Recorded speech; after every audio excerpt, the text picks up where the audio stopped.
When we look at Yoda's strongest feats, you might be surprised at what you find. For many, Yoda's ability to easily lift Luke's T-65 X-Wing from the depths of the bog on Dagobah seemed to be the height of his power, and his heroic attempt to defeat Darth Sidious in a duel on the Senate floor displayed his mastery in lightsaber combat, even though he inevitably lost. But Yoda was capable of far more than that. Once, hundreds of years before the Clone Wars, Yoda and his fellow Jedi Masters were able to completely stop a violent meteor shower, millions of tons in weight, before it destroyed a world. How did he do it? Join me, your host Lim, as we answer this question and more in today's underrated moment. Before we get going, I wanted to remind you that we're holding a 10,000 subscriber lightsaber giveaway. All you have to do is subscribe, like, and then answer a simple question and leave it in the comments below in order to enter. Today's question is, how many Grand Masters were there? Don't worry, I'll leave the answer somewhere in this video, and the moment you see it, you just have to write it in the comments and you'll automatically be entered. Remember to subscribe as well. Now, on to today's story. Nobody could have predicted it. Hurtling through hyperspace at faster than light speeds, the remains of a massive Republic cruiser were headed straight for the populated world of Trymant 4. If the debris struck the world's surface, the death toll would be in the billions, something that Master Yoda feared the most. But Yoda almost had no power in the situation. It had been decades since the emerald-skinned Jedi Master had left his position on the Council, and centuries more since he had been the famous hero of the Republic who had quickly earned the title of Grand Master for his years of service. Now, he followed a different path.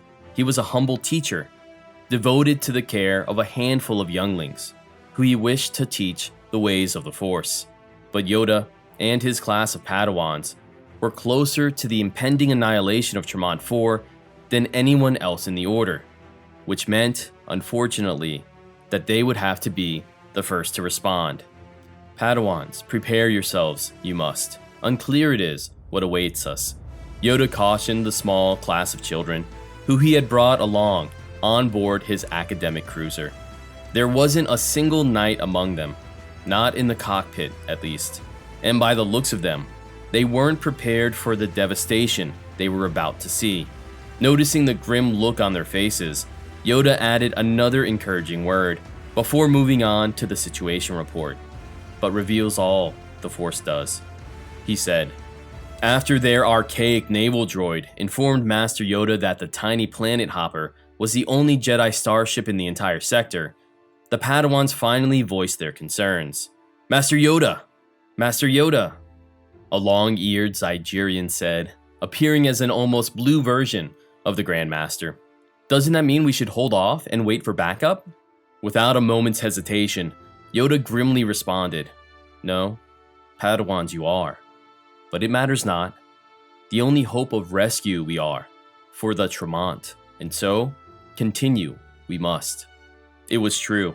The small band of apprentices was all that stood in the way of the citizens of Trymant 4 and a fiery, miserable death at the hands of the incoming debris shower that was about to scorch their surface.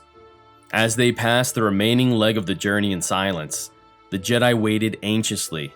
Then, the naval droid once again spoke up. Entering the Trymant system in 10, 9. As the droid counted down, Yoda turned to his Padawans, who were busy researching the debris storm. Report, what have you found, Farzala and Court? The droid continued to count down in the background, and the Zygerian spoke up. Looks like this is another delayed fallout reaction from the hyperspace disaster at Hetzel, he said.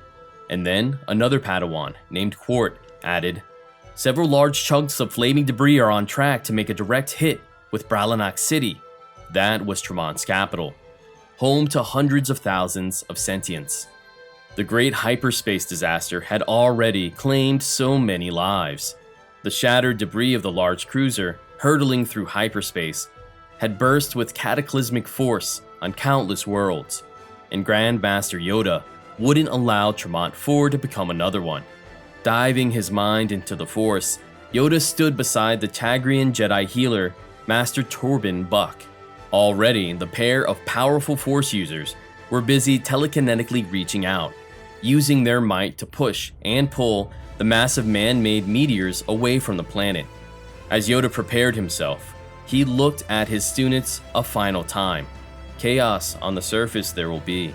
Remember that the Force moves through you, through all living things, even in chaos.